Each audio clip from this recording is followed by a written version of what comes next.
आज सबसे पहले तो जो हमारे रेगुलर व्यूअर्स हैं मैं उनसे थोड़ा सा सॉरी बोलना चाहता हूं क्योंकि साउथ अफ्रीका और इंडिया के बीच में जो तीसरा T20 मैच हुआ, जो एक्चुअली दूसरा था, मैं उसका वीडियो कल बनाने का सोच रहा था लेकिन बना नहीं पाया। उसका रीज़न ये था कि जब मैं वीडियो बनाने के लिए बैठा उसी टाइम ये जो मुंबई इंडियंस ने बम फोड़ दिया। और हालांकि ये बहुत दिनों से बात चल रही थी, उसके बारे में हम बात करेंगे। लेकिन सबसे पहले तो वो जो तीसरा T20 मैच हुआ उसके बारे में अगर हम बात करें, इंडिया ने बहुत ही कॉम्प्रिहेंसिवली वो मैच जीत लिया।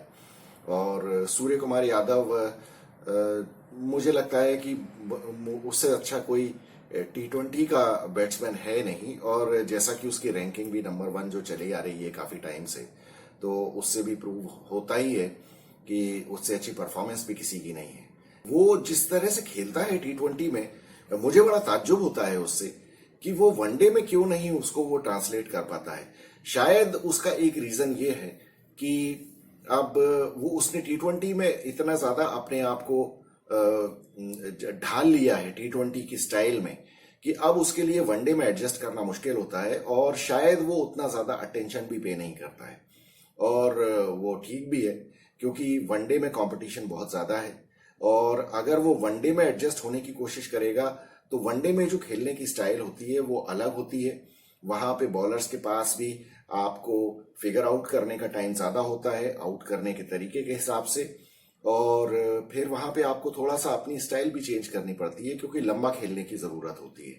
और वनडे में आप इस तरह से नहीं खेल सकते हैं जैसा कि आप T20 में खेलते हैं, क्योंकि वहां फील्ड रिस्ट्रिक्शंस तो चलिए ऑलमोस्ट सेम ही होते हैं, लेकिन उसके बाद जो बॉलर्स के जो ओवर्स कम होते हैं तो उसके हिसाब से बॉलर्स के पास भी आपको आउट करने का कोई वो ज्यादा टाइम नहीं होता है और प्लान करने के लिए भी उनके पास ज्यादा कोई टाइम नहीं होता है, स्कोप भी नहीं होता है।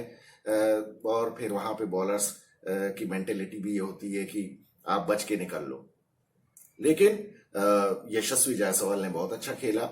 यशस्वी जायसवाल के साथ तो हम हमेशा पहले भी डिस्कस कर चुके हैं कि वो इसी तरह से खेलेगा। 2 मैच में वो फेल होगा, 2 मैच में वो मीडियोकर परफॉर्मेंस देगा और 2 मैच में बिल्कुल आउट ऑफ द वर्ल्ड। तो उसी तरह की कुछ बैटिंग की। हालांकि वो 40 से 50 के बीच में थोड़ा सा स्लो हो गया था। और इनफैक्ट वो क्या, सूर्य कुमार यादव भी शुरुआत में तो आप देखिए 23 बॉल में 25 रन, 29 बॉल में 35 रन, लेकिन फाइनली अगर आप देखें तो 55 बॉल में 102 रन। मतलब ये तो बहुत ही अनबिलीवेबल काइंड की बैटिंग है। और ये करने के लिए बहुत ज्यादा आदमी को अपने ऊपर कॉन्फिडेंस होने की भी जरूरत है। इसी से मुझे याद आता है कि वर्ल्ड कप के दौरान उसका एक एडवर्टाइजमेंट भी आया करता था टीवी पे, जिसमें वो ये कहता था कि self confidence is a funny thing and it really shows up when you really think that it won't. तो ये वाकई बहुत ही अच्छी बात है और उसका जो कॉन्फिडेंस लेवल है जो T20 में दिखता है वो बिल्कुल ही नेक्स्ट लेवल का है। और खैर बाद में तो जब इंडिया ने 202 रन बना दिए तो उसके बाद बॉलिंग में तो इंडिया को वो करना ही था, जो कि एक्चुअली वो सेकेंड T20 में भी कर सकते थे अगर वहां पे बॉल गीली नहीं हुई होती। तो हमने वो भी डिस्कस किया था। हालांकि कुछ लोगों को वो बात मेरी पसंद भी नहीं आई, लेकिन फैक्ट तो फैक्ट ही रहेगा। अब बॉल जब गीली हो जाती है तो स्पिनर्स या फास्ट बॉलर्स कोई भी कुछ भी कर नहीं सकता है।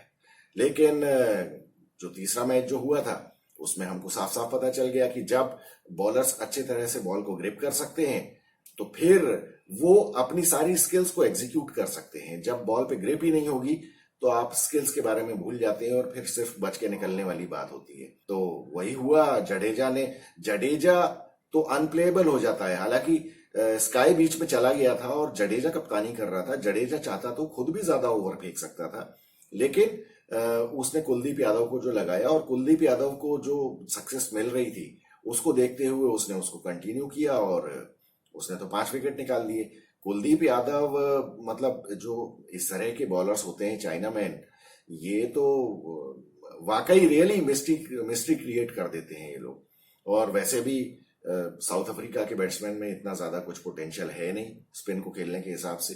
तो चलिए सीरीज बराबर हो गई। स्काई के लिए ये कोई फेदर इन द कैप वाली बात तो नहीं है क्योंकि सीरीज जीते तो नहीं है, सीरीज बराबर हो गई तो हमारा रिकॉर्ड इंटैक्ट रहा कि हम सीरीज हारे नहीं T20 की। तो चलिए अब देखते हैं वनडे में क्या होता है। वनडे के बारे में हम बात करेंगे जब वनडे शुरू होने वाले होंगे। अब हम बात करते हैं कि जो ये मुंबई इंडियंस ने ये जो बम फोड़ा है, जो रोहित शर्मा को ये इन्होंने कप्तानी से हटा दिया है, तो इसके पीछे बहुत सारे मिक्स रिएक्शंस आ रहे हैं। देखिए पीछे से क्या हुआ है क्या नहीं हुआ है ये तो किसी को मालूम नहीं है। मतलब बहुत सारे लोग ये अटकलें लगा रहे हैं कि शायद रोहित शर्मा को बता दिया गया होगा या नहीं बताया होगा। लेकिन मैं आपको एक बात बताऊं कि एज अ मैनेजमेंट कंसल्टेंट ये जो करने का तरीका है ये ठीक नहीं है।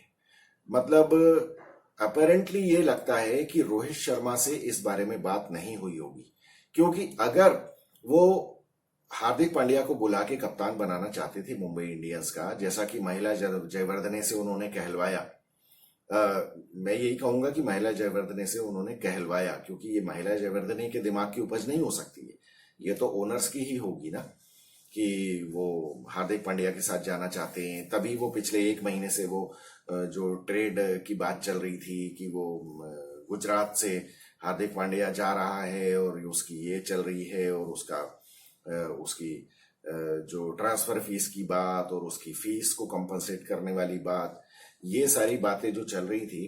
अब हार्दिक पांड्या के बारे में मैं ये कहूं कि हार्दिक पांड्या देखिए, इसके बारे में भी 2 बातें हो सकती हैं कि जो हार्दिक पांड्या ने किया वो गलत है या सही है। हार्दिक पांड्या ने देखिए एज ए प्रोफेशनल प्लेयर, और कोई भी प्लेयर अपनी कैपेबिलिटीज जानता है और अपनी बॉडी की लिमिटेशंस भी जानता है। हार्दिक पांड्या से ज्यादा उसकी बॉडी को कोई और नहीं समझ सकता। हार्दिक पांड्या को भी पता है, या मुझे ऐसा लगता है कि ये फैक्ट भी है कि हार्दिक पांड्या की फिटनेस जो है वो इतनी ज्यादा फ्रेजाइल है कि वो कभी भी अनफिट हो जाता है, या फिर वो टेस्ट मैच ना खेलने के लिए अनफिट होने की एक्टिंग करता है, या वनडे को अवॉइड करने की कोशिश करता है। हालांकि वर्ल्ड कप में वो जिस तरह से अनफिट हुआ था वो तो मतलब हम सब लोगों ने साथ में ही देखा कि वो तो एक फ्रीक एक्सीडेंट था। लेकिन अदरवाइज भी वो बहुत जल्दी अनफिट हो जाता है, कभी भी उसके कमर में कुछ प्रॉब्लम हो जाती है, कभी पैर में हो जाती है। तो वो टेस्ट मैचेस तो देखिए खेलना अवॉइड ही करता है, और टेस्ट मैचेस जो खेलना अवॉइड करता है उसमें मुझे शिकायत उससे ये है, और इवन बीसीसीआई से भी, कि जब आप एक सेंट्रली कॉन्ट्रैक्टेड प्लेयर हो तो आप तीनों फॉर्मेट खेलने से मना कैसे कर सकते हो। तीनों मतलब तीनों में से कोई भी। आप जब सेंट्रली कॉन्ट्रैक्टेड प्लेयर हो तो आपको फिर तीनों फॉर्मेट खेलने के लिए तैयार रहना चाहिए, अदरवाइज आप अपना सेंट्रल कॉन्ट्रैक्ट छोड़ दें। जिस तरह से बेकारिस्तान ने हारिस रऊफ के सामने घुटने टेके हैं, जो हारिस रऊफ उनका जो प्लेयर था, अभी जो पाकिस्तान जो ऑस्ट्रेलिया में गई है, और उसमें उसने एक्सक्यूज कर लिया अपने आप को कि मैं टेस्ट मैच नहीं खेलना चाहता क्योंकि मेरी फिटनेस नहीं है। तो आप सबसे पहले अपना सेंट्रल कॉन्ट्रैक्ट छोड़ दो, और फिर ये बोर्ड को देखना चाहिए कि आप उनसे इस तरह की डिमांड करें कि आप सेंट्रल कॉन्ट्रैक्ट छोड़ दीजिए, फिर हम आपको पैसे क्यों दे तीनों फॉर्मेट के। अगर हम आपको किसी भी कैटेगरी में रखते हैं नंबर 1, 2, 3, तो फिर हम उस कैटेगरी के हिसाब से आपको पैसे क्यों दें। आप अगर नंबर 1 कैटेगरी में भी रहना चाहते हो तो फिर आपको तीनों फॉर्मेट खेलने चाहिए, आपको देश के लिए तैयार रहना चाहिए कि मैं अवेलेबल रहूंगा, आपको इंश्योर करना चाहिए। लेकिन ये हम सबको पता है कि पिछले 2 साल से हार्दिक पांड्या अपने आप को इस मतलब वो बहुत ही स्टाइल से अपने आप को अनफिट कर लेता है या अनफिट हो जाता है, जो भी है। अब आप जो भी समझें इस बात को, तो मेरे ख्याल से तो ये उसकी स्मार्टनेस है कि वो धीरे से अवॉइड कर देता है टेस्ट मैचेस को। लेकिन यहाँ पे इतने गट्स प्लेयर्स में नहीं होते कि वो ये कर सके कि चलो ठीक है भाई, मैं अगर टेस्ट मैचेस नहीं खेल रहा हूं तो मुझे सेंट्रल कॉन्ट्रैक्ट आप छोड़ दीजिए। आते हुए पैसे किसको बुरे लगते हैं, और ये करोड़ों रुपए की बात है, ये कोई छोटे मोटे पैसे की अमाउंट नहीं है। तो हार्दिक पांड्या को ये बहुत अच्छी तरह समझ में आ रहा है कि एज अ प्रोफेशनल मेरे पास कोई बहुत ज्यादा टाइम नहीं है, और एज अ स्पोर्ट्समैन किसी के भी पास इतना ज्यादा टाइम नहीं होता है कि वो कोई 40-42 साल तक की उम्र तक खेलता रहे। तो अब उसके लिए हम ये कहें कि हाँ उसको ये लगता है कि मुंबई इंडियंस में उसका फ्यूचर ज्यादा अच्छा है, ये बात डिबेटेबल है। क्योंकि मुझे ऐसा लगता है कि शायद गुजरात में उसका ज्यादा लंबा टेन्योर हो सकता था, क्योंकि गुजरात में तो अभी उसका कोई कॉम्पिटिटर भी नहीं है। ठीक है, शुभमन गिल को जो अभी उन्होंने डिक्लेयर किया है कप्तान, तो वो तो मजबूरी में किया है क्योंकि उनके पास कोई चारा ही नहीं था।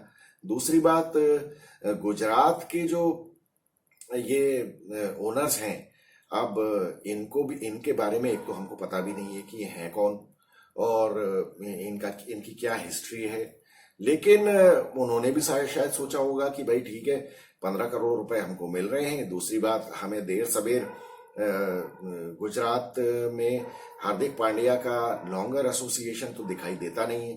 क्योंकि देखिए, कोई भी समझदार आदमी, कोई भी समझदार बिजनेसमैन है तो उसको तो कम से कम समझ में आता है ना कि ये हार्दिक पांड्या की फिटनेस जो है वो कोई रिलायबल नहीं है, ये कभी भी अनफिट हो सकता है और देर सबेर उन्हें शुभमन गिल के साथ जाना ही पड़ेगा। तो ठीक है, पहले ही चले जाओ, 15 करोड़ रुपए अपने रिलीज करवाओ। दूसरी बार ट्रांसफर फीस में मुंबई इंडियंस से अच्छे खासे मोटे पैसे ले लो। तो ये उनके लिए विन विन ट्रांजैक्शन हो गया। और हार्दिक पांड्या को वो जबरदस्ती रोक सकते थे, लेकिन जबरदस्ती रोकने में कोई फायदा नहीं होता है। क्योंकि अगर कोई प्लेयर आधे अधूरे मन से आपके लिए खेलेगा तो आप पैसे तो उतने ही देंगे जितना कि उसका कॉन्ट्रैक्ट है, और फिर वो परफॉर्म भी नहीं करेगा, तो फिर फायदा क्या है। इससे बेहतर है कि उसको जाने दो और थोड़ा बहुत जितना भी बेस्ट नेगोशिएट कर सके मुंबई इंडियंस से ट्रांसफर फीस के लिए वो कर लें। तो वो उन्होंने 10-12 करोड़ वो भी शायद मान लिए होंगे, तो वो मुंबई इंडियंस ने उनको दे दिए होंगे। तो अब ये फिगर तो देखिए पब्लिक होती नहीं है, लेकिन ये एक ग्रे एरिया है मुझे लगता है आईपीएल में, कि ये जो ट्रांसफर फीस वाली बात है जो कि डिस्क्लोज नहीं होती है, तो ये एक्चुअली मुझे लगता है कि अगर आपको लीग क्लियर और क्लीन रखनी है तो ये नहीं होना चाहिए। क्योंकि फिर आज 2010 की जो बात है, 2010 या 11 में जब रविंद्र जडेजा ने कुछ ऐसा करने की कोशिश की थी तो उसके ऊपर 1 साल का बैन ही लग गया था। तो ये भले ही ये लीगली आईपीएल की टर्म्स एंड कंडीशंस में फॉल करता हो, हार्दिक पांड्या का जो ट्रांजैक्शन हुआ है मुंबई इंडियंस का, लेकिन अल्टीमेटली है तो ये ग्रे एरिया में ही ना। क्योंकि इसमें कुछ पैसा ऐसा है जो कि अननोन है, और वो अननोन जहां कुछ भी होता है तो वहीं फिर वो डार्क एरिया में चला जाता है और फिर वहां सारी माल प्रैक्टिसेस शुरू हो सकती हैं। और मुंबई इंडियंस भी क्या डेस्परेट है। मुझे लगता है कि Mumbai Indians as a business house इतनी बड़ी गलती कैसे कर सकते हैं। इतनी बड़ी गलती से मेरा मतलब ये है कि रोहित शर्मा, देखिए, अगर उन्हें पता है कि भाई रोहित शर्मा ज्यादा खेलने वाला नहीं है, ज्यादा लंबे टाइम तक नहीं रहेगा, तो क्या हार्दिक पांड्या रहेगा? ये हार्दिक पांड्या के लिए कैसे इतना वो हो सकते हैं कंफर्टेबल कि हार्दिक पांड्या क्या आपकी फ्रेंचाइज में 5 साल तक खेलेगा? और क्या गारंटी है कि कल उसे ज्यादा पैसे मिलेंगे तो वो मुंबई इंडियंस को छोड़ के फिर से नहीं जाएगा? हाँ, या ये हो सकता है कि ये इसको छोड़े नहीं, लेकिन अल्टीमेटली नेक्स्ट मेगा ऑक्शन जब भी होगा तो कोई भी प्लेयर अपने आप को रिलीज करवा सकता है। और लेकिन पता नहीं मेगा ऑक्शन होगा नहीं होगा, क्या होगा। अभी आईपीएल का कोई भरोसा नहीं है कि ऑक्शन स्ट्रेटेजीज क्या होंगी और क्या नहीं होंगी। लेकिन हार्दिक पांड्या के साथ तो ठीक है, मुंबई इंडियंस ने जो भी किया, हालांकि ये बिजनेस डिसीजन मैं गलत मानता हूं, क्योंकि एक लंगड़े घोड़े के ऊपर दांव लगाना मुझे नहीं लगता कि कोई बहुत मतलब ये दूरदर्शी डिसीजन जो है वो नहीं है।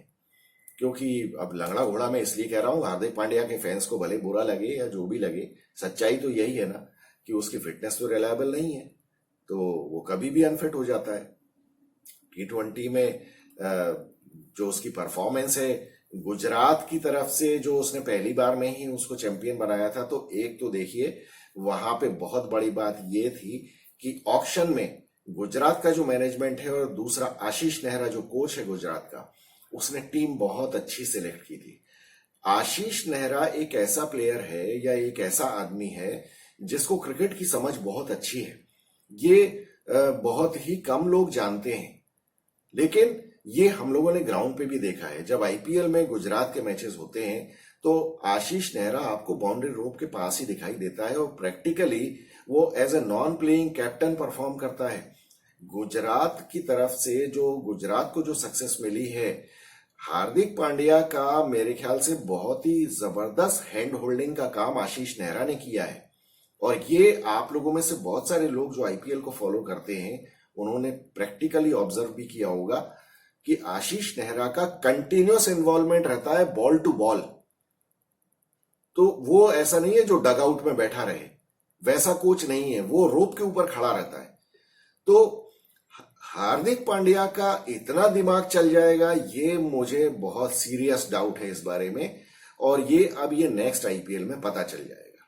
ये नेक्स्ट आईपीएल में जब मुंबई का जब मैच होगा ना, तब आप सब लोग देखेंगे कि इसकी पोल किस तरह से खुलेगी। पहली बात तो इसके लिए इसके ऊपर ये प्रेशर होगा कि इसको फिट रहना बहुत ज्यादा जरूरी है। दूसरी बात ये कि इसके ऊपर बहुत ज्यादा परफॉर्मेंस का प्रेशर होगा। तीसरी बात ये कि इसको अपने आप को फिट रखना बहुत ज्यादा जरूरी होगा। हाँ, अगर ये अपने आप को फिट रखता है तो इसका मतलब ये है कि अभी ये अपनी फिटनेस फेक करता है। जब ये इसको अपनी पसंद के फॉर्मेट खेलने होते हैं तब ये फिट हो जाता है, और जब ये हमने तो ये हमेशा ही देखा है कि आईपीएल में तो ये हमेशा ही फिट हो जाता है। आपको 2021 का वर्ल्ड कप, आपको T20 का याद होगा अगर, तो हार्दिक पांड्या ने उसमें बॉलिंग नहीं की थी, उसमें सिर्फ एज अ बैट्समैन खेला था वो। तो मतलब लेकिन आईपीएल में आप बॉलिंग भी कर लेते हो, आप सब कुछ कर लेते हो, आपको एक 3 नंबर पे बैटिंग करने भी आ जाते हो, आप सब कुछ हो जाता है। तो ये तो काफी डाउटफुल नजर आती है मुझे चीज। और दूसरी बात ये कि मुंबई इंडियंस ने जिस तरह से रोहित शर्मा के साथ बिहेव किया है, अगर तो मैं जो ये कह रहा हूं ना ये बात कि मुंबई इंडियंस ने रोहित शर्मा को कॉन्फिडेंस में लिए बिना ये डिसीजन लिया है, वो इसलिए लग रहा है मुझे उसके पीछे मैनेजमेंट कंसल्टेंसी की बहुत बड़ी फिलॉसफी है। देखिए, कभी भी कोई किसी भी आप अपने हिस्टोरिकली अच्छे परफॉर्मर को जब आपको रिप्लेस करना होता है तो उसको बिल्कुल कॉन्फिडेंस में लेके किया जाता है, जिससे कि कोई बैड वाइब्स ना आए, टीम का एटमॉस्फेयर खराब ना हो, कंपनी का एटमॉस्फेयर खराब ना हो। क्योंकि इस तरह से आप जब डिसीजन लेते हैं, कट थ्रोट डिसीजन जब लिए जाते हैं, तो पूरी कंपनी का, पूरी ऑर्गेनाइजेशन का माहौल खराब हो जाता है। क्योंकि बाकी सारे जो एम्प्लॉयज हैं या बाकी सारे टीम प्लेयर्स जो हैं उनको लगता है कि अगर ये रोहित शर्मा के साथ ये कर सकते हैं, अगर ये अपने स्टार कैप्टन और स्टार परफॉर्मर के साथ ये कर सकते हैं, तो हमारी क्या बिसात है, हम किस खेत की गाजर मूली हैं, हमको तो ये कभी भी काट पीट के फेंक देंगे। तो ऐसे में क्या होता है फिर कि नेक्स्ट ऑक्शन में फिर सारे प्लेयर्स वो अपने आप को बाकी सारे जो मार्केट है उसको अवेलेबल डिक्लेयर कर देते हैं, क्योंकि उसमें कुछ गलत भी नहीं है। क्योंकि जब इस तरह से उनको मैसेज मिलता है कि ये रोहित शर्मा के साथ हुआ है तो कल उनके साथ भी हो सकता है।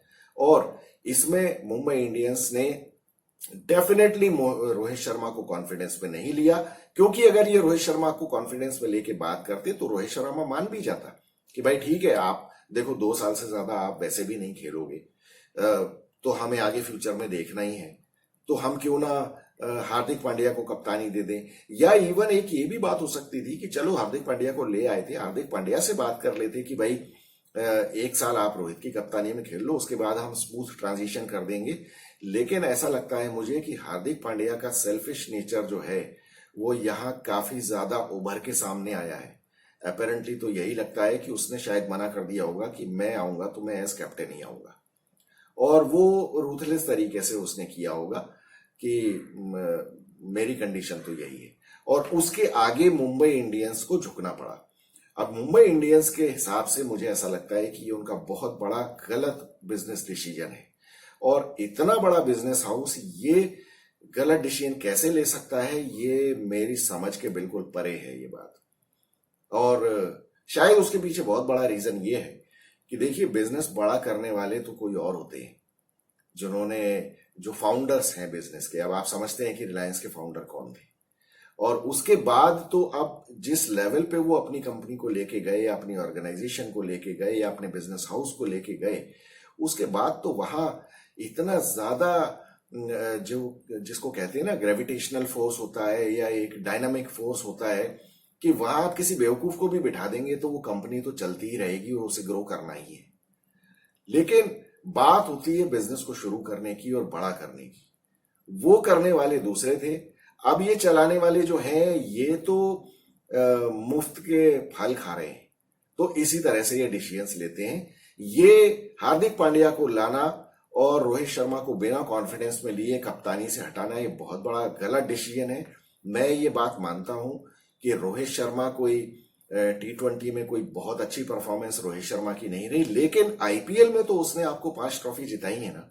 भले वो एज एन एक्स्ट्रॉर्डिनरी बैट्समैन ना जिताई हो, लेकिन कप्तान की परफॉर्मेंस उसकी बैट और बॉल से परफॉर्मेंस नहीं देखी जाती, उसने आपको रिजल्ट क्या दिया है। क्योंकि आईपीएल का जिस तरह का टीम कॉम्बिनेशन होता है, ये तो चेंज होता ही रहता है, हर ऑक्शन में चेंज होता है। और मुंबई इंडियंस के साथ भी हुआ है, लेकिन उसने अपनी कोर टीम बना के रखी और उसके बाद आपने 5 ट्रॉफी भी जीत के दी है मुंबई इंडियंस को। तो इस तरह के कप्तान को आप उसकी बैटिंग परफॉर्मेंस से नहीं देख सकते। और रोहित शर्मा ने गलती क्या की है कि रोहित शर्मा ने T20 में रन नहीं बनाए, और अफसोस की बात यह है कि रोहित शर्मा ने इंडियन टीम की तरफ से भी T20 में रन नहीं बनाए। जो 2021 और 2022 का जो T20 वर्ल्ड कप है, इसमें रोहित शर्मा ने एज ए बैट्समैन बिल्कुल भी अच्छी बैटिंग नहीं की, और इंडिया की हार में बहुत बड़ा रीजन रोहित शर्मा की फ्लॉप बल्लेबाजी रही। ये देखिए, मैं रोहित शर्मा का कोई फैन नहीं हूं, और आप तो जानते हैं मैं ना रोहित शर्मा का फैन हूं, ना मैं विराट कोहली का फैन हूं। ये हम बिल्कुल ओपनली एनालाइज करते हैं, क्रिटिकली एनालाइज करते हैं कि क्या इन्होंने सही किया, क्या गलत किया। ये लोग जब गलत खेलते हैं तो मैं इनको भरपूर क्रिटिसाइज करता हूं, गाली भी देता हूं। लेकिन इस वर्ल्ड कप में इन लोगों ने बैटिंग अच्छी की। इस वर्ल्ड कप में रोहित शर्मा को खैर कप्तानी करने का ज्यादा मौका मिला नहीं। मुंबई इंडियंस के पास बहुत एक अच्छा तरीका हो सकता था कि वो इस तरह का जो बैकलैश उनके ऊपर आया है सोशल मीडिया में, और उनके जो फैंस भी नाराज हो गए हैं, रोहित शर्मा के फैंस नाराज हो गए हैं, तो उसके पीछे तो एक बहुत ही सिंपल तरीका था कि आप रोहित शर्मा से बात कर लेते।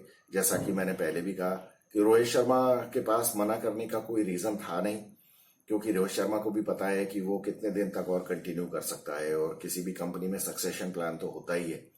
और दूसरी बात ये कि मैनेजमेंट का मूड भी समझ में आ जाता है कि अगर वो इतना बेवकूफ़ी का डिसीजन लेने के लिए तैयार ही है, तो फिर आपके पास भी ऑप्शन नहीं रही, तो उसमें अपना काम चुपचाप निकाल के आगे बढ़ लेना चाहिए। और लेकिन शायद मुझे ऐसा लगता है कि मुंबई इंडियंस के मैनेजमेंट ने रोहित शर्मा को ये मौका दिया ही नहीं, जो कि एक बहुत बड़ी गलती है। और इतने बड़े बिजनेस हाउस होके वो ऐसी बेवकूफ़ी का काम कैसे कर सकते हैं, ये बिल्कुल भी मुझे समझ में नहीं आता है। वो चुपचाप रोहित शर्मा से बात करते और फिर बाद में रोहित शर्मा से खुद ही डिक्लेयर करवा देते कि भाई due to some personal reasons मैं कंटिन्यू नहीं करना चाहता हूं, खत्म, सिंपल। तो ऐसे किया जा सकता था काम, लेकिन उन्होंने ये चूज नहीं किया। और इसको तो एक तरह से मैं ये कहूंगा, तो ये तो बहुत ही बचकाना तरीके से इन लोगों ने इस पूरे केस को डील किया है, इस पूरे एपिसोड को इन्होंने अनफोल्ड किया है। और ये मुझे तो ये एक्चुअली बहुत ही इंसल्टिंग तरीका है किसी भी प्लेयर को डील करने का, और इसके पीछे क्या रीजन है ये मुझे बिल्कुल भी समझ में नहीं आता। क्योंकि कोई भी प्रोफेशनल कंपनी इस तरह से नहीं करती है, ना उन्हें करना चाहिए, क्योंकि इससे पूरी ऑर्गेनाइजेशन में बहुत खराब मैसेज जाता है। और ये देखिए, मुंबई इंडियंस जो है, मुंबई इंडियंस तो रिलायंस जो कंपनी है इसका एक बहुत छोटा सा पार्ट है। रिलायंस के और भी बहुत सारे बिजनेसेस हैं, और जहां पे भी उनके जो अलग अलग बिजनेसेस के हेड्स हैं वो भी ये सब देख रहे होंगे ना। तो ये देखिए, as a business house Reliance के बहुत सारे बिजनेस हैं, उनमें से एक पार्ट उनका ये क्रिकेट का भी है, और दूसरा भी होगा, कबड्डी होगा, जो भी होगा, मुझे पता नहीं क्या क्या है। तो वो ये एक बिजनेस यूनिट्स कहलाते हैं किसी भी कंपनी में। तो एक बड़े बिजनेस हाउस में बहुत सारे बिजनेस यूनिट्स हैं, और उसमें से एक बिजनेस यूनिट का हेड रोहित शर्मा है, जिसके साथ उन्होंने इस तरह से इंसल्टिंग बिहेवियर किया है। तो बाकी जो बिजनेस यूनिट्स हैं उनके हेड्स भी तो ये सोच रहे होंगे ना कि ये जब रोहित शर्मा के साथ ऐसा कर सकते हैं तो हम किस खेत की मूली हैं, हमको भी कभी भी गाजर मूली की तरह निकाल के फेंक देंगे ये लोग। तो इससे पूरी ऑर्गेनाइजेशन में बहुत खराब मैसेज जाता है। ये शायद आकाश अंबानी को समझ में नहीं आ रहा है। अब आकाश अंबानी को बिजनेस की क्या समझ है? आकाश अंबानी अगर वो उस घर में पैदा नहीं होता तो वो भी कहीं धक्के खा रहा होता एम्प्लॉयमेंट एक्सचेंज की लाइन में। तो ये उस पर्टिकुलर घर में पैदा होने से आप में बिजनेस की समझ आ जाएगी। ये तो मतलब बहुत ही अजीब सी बात मुझे लगती है। और ये आपको खून में नहीं मिलता है। बड़े बिजनेसमैन और बड़े लीडर्स जो हैं वो पैदा होते हैं, उनको बनाया नहीं जा सकता। तो और दूसरी बात, मुझे ऐसा लगता है कि मुकेश अंबानी के पास इतना टाइम नहीं है कि वो ये मुंबई इंडियंस की ये क्रिकेट की बिजनेस को देखे, ठीक है ना। तो मुझे ऐसा लगता है कि ये तो आकाश अंबानी और वो नीता अंबानी मिलके कर रहे हैं। अब ये माँ बेटा मिलके इनमें क्या क्या समझ है बिजनेस की। तो बाकी इनके सलाहकार जो हैं वो पता नहीं क्या कोई पर्सनल खुंदक निकाल रहे हैं रोहित शर्मा के साथ, या क्या है क्या नहीं है। क्योंकि रोहित शर्मा ने जितना इनके लिए किया है, हालांकि मैं ये नहीं कहता कि रोहित शर्मा ने कोई आउट ऑफ द वर्ल्ड जाके कुछ किया है। ये तो ही वॉज अंडर ऑब्लिगेशन, मतलब उसको तो he is a professional player, उसको पैसे मिल रहे थे, उसको करना ही था। और चाहे वो कैप्टन हो चाहे प्लेयर हो, उसे तो जो जो करना था वो उसने किया, और काफी हद तक बहुत अच्छा किया। तो इस तरह के जो बिहेवियर जो उसके साथ हुआ है, जो जो डील किया गया है इस पूरे मैटर को, वो रोहित शर्मा उसको डिजर्व नहीं करता था। रोहित शर्मा से देखिए, एज ए प्लेयर मेरे कितने भी डिफरेंसेस हो, लेकिन किसी भी इंडिविजुअल को जो कि एक ऑर्गेनाइजेशन का स्टार परफॉर्मर रहा है, लीडर रहा है, उसको इस तरह से नहीं करना चाहिए था। बाकी जो मुंबई इंडियंस है या रिलायंस इंडस्ट्रीज को मैं कौन होता हूँ सलाह देने वाला। उन्होंने करोड़ों अरबों रुपए देके बहुत बड़े बड़े सलाहकार खरीद रखे हैं। तो वो बेवकूफ लोग अगर उनको इस तरह की सलाह देते हैं तो ये उनको ही मुबारक हो, और ये उनको देर सवेर पता चली जाएगा कि ये कितना बड़ा गलत डिसीजन उन्होंने लिया है। ये इस तरीके से पूरी ऑर्गेनाइजेशन का एटमॉस्फेयर खराब हो जाता है। ये उनको लेकिन अभी समझ में नहीं आएगा। और वैसे भी अगर मेरी बात तो उन तक पहुंचनी नहीं है, और मेरी बात अगर पहुंच भी जाएगी तो वो कहेंगे ये कौन है, तो हमारी तो हैसियत ही क्या है उनके सामने। तो लेकिन इसका मतलब ये नहीं कि दिमाग पैसे से खरीदा जा सकता है। तो ये तो अक्लमंदी की बात है, ये हर किसी को आती नहीं है। और किसी पैसे वाले के घर में पैदा होने से आप में दिमाग भी आ जाएगा, ये भी कोई जरूरी नहीं है। ये मुंबई इंडियंस ने पूरी तरह से सिद्ध कर दिया, ये इस तरीके के डिसीजन लेके, और जिस तरह से इन्होंने रोहित शर्मा के साथ बिहेव किया है, ये बहुत एमिकेबली इसको किया जा सकता था, और इनकी पूरी साख भी बनी रहती, इनकी कंपनी का एटमॉस्फेयर भी अच्छा रहता। आपको रोहित शर्मा को निकालना था, आप उससे बात करते, आप उसी से डिक्लेयर करवा देते कि भाई मैं नहीं कंटिन्यू कर पाऊंगा and I welcome Hardik Pandya. लेकिन वहां तो रोहित शर्मा जा रहा है साउथ अफ्रीका के टूर पे एयरपोर्ट के लिए फ्लाइट पकड़ने, और यहाँ आप डिक्लेयर कर रहे हो कि we are moving ahead for the future, और welcome Hardik Pandya and thanks Rohit Sharma. तो ये तो कोई तरीका नहीं है आपका। और रोहित शर्मा, मुझे लगता है कि रोहित शर्मा ने खुद अपने पैरों पे कुल्हाड़ी जो मारी है, कि जिस तरह से उसने T20 में बैटिंग की है, वो उसके लिए अब T20 जो वर्ल्ड कप है इसमें खेलना बीसीसीआई चाहेगा या नहीं चाहेगा। मुझे लगता है कि उनके पास कोई हिस्टोरिकल रिकॉर्ड तो है नहीं कि आपने कोई बहुत अच्छे रन पीट दिए हों, जबकि वो इतना अच्छा प्लेयर है। अब रोहित शर्मा के लिए बहुत बड़ा प्रेशर आ जाएगा कि आईपीएल में उसको परफॉर्म करना पड़ेगा, लेकिन आईपीएल में परफॉर्म करने के लिए उसके पास स्कोप कहाँ है। अब मुंबई इंडियंस में भी जो टीम बनेगी आईपीएल में, उसमें मुंबई रोहित शर्मा को कहाँ बैटिंग करवाएगी। हालांकि वर्ल्ड कप में जिस तरह से रोहित शर्मा ने खेला है, और जो रोहित शर्मा का जो स्टेचर है, और रोहित शर्मा का एज अ बैट्समैन जो परफॉर्मेंस है, मुझे लगता है कि उसके लिए T20 में रन बनाना कोई बहुत बड़ी बात नहीं है। ये मैं ये नहीं कहूंगा कि उसके लिए बाएं हाथ का खेल है, लेकिन ये उसके लिए कंपैरेटिवली बहुत आसान है, और वो बहुत अच्छा परफॉर्म कर सकता है। लेकिन 2022 की T20 वर्ल्ड कप में तो उसने जो डर के बैटिंग की है, उसकी वजह से उसने कुल्हाड़ी पे पैर मारा। और मुंबई इंडियंस में वो टीम को जिताने के लिए उसने काफी कुछ सेक्रीफाइसेस किए। तो अब देखना है कि क्या होता है क्या नहीं होता है। मुझे लगता है बीसीसीआई की भी स्कीम ऑफ थिंग्स में रोहित शर्मा शायद T20 का कैप्टन नहीं है, लेकिन मुझे ऐसा लगता है होना चाहिए, और वो ही नहीं, विराट कोहली भी होना चाहिए। आप लोग बहुत अच्छी तरह से जानते हैं, जो मेरे रेगुलर व्यूअर्स हैं, कि मैं इन दोनों की भी बहुत अच्छी खासी क्रिटिसिज्म करता हूं, लेकिन ये लोग बैट्समैन तो अच्छे हैं, और प्रेशर में ये लोग परफॉर्म भी करते हैं। हाँ, कप्तानी में दोनों ने बहुत उल्टे सीधे गलत सलत डिसीजंस लिए हैं, जिसकी वजह से ट्रॉफी नहीं जीत पाए। तो वो तो मैं बिल्कुल ही वोकली अभी भी बोलता हूँ कि जो वर्ल्ड कप का फाइनल जो हारे हैं उसमें बहुत बड़ी गलती रोहित शर्मा की खुद की है, जो जिस तरह का विकेट सेलेक्ट किया और जिस तरह की बैटिंग अप्रोच की। मैं हमेशा से, अगर आपने मेरे वर्ल्ड कप का कवरेज देखा हो, मैंने हमेशा ये कहा था कि रोहित शर्मा से मुझे 40-45 रन की उम्मीद नहीं है। मैं ये चाहता हूं कि वो वहां पे 30 ओवर तक खड़ा रहे। ठीक है, पावर प्ले का आपने फायदा उठा लिया, बीच में 2 मैचेस में आप जल्दी भी आउट हो गए, तो आपने तो बैटिंग उसी तरह से की जिस तरह से आप करना चाहते थे। आप स्टेटमेंट दे के बैटिंग करना चाहते थे, लेकिन जब एक बार आपने 40-45-50-60 रन बना लिए थे, उसके बाद तो फिर आप गियर चेंज करके 30 ओवर तक खड़े रह सकते थे। आपके लिए वर्ल्ड कप जीतना बहुत आसान था। आपने विकेट गलत सेलेक्ट किया, आपने बैटिंग गलत की। तो ठीक है, अब जो भी हुआ सो हुआ। तो आप लोग बताइए, आपको क्या लगता है? आप लोग मेरे व्यूज से सहमत हैं या नहीं है कि रोहित शर्मा के साथ ट्रीटमेंट गलत हुआ, और रोहित शर्मा और विराट कोहली दोनों को T20 की टीम में होना चाहिए या नहीं होना चाहिए, या हार्दिक पांड्या कोई बहुत सक्सेसफुल कप्तान बन पाएगा मुंबई इंडियंस के लिए, या बहुत कोई लॉन्ग टर्म सर्विंग कैप्टन बनेगा आईपीएल में मुंबई इंडियंस के लिए, या हार्दिक पांड्या ने गलत किया? क्या आपके व्यूज हैं? मैं सुनना चाहता हूँ। तो फिर उसके बाद आपके जो भी कमेंट्स आएंगे हम उसके बाद फिर से डिस्कस करेंगे। तो चलिए, अब मिलते हैं नेक्स्ट टाइम।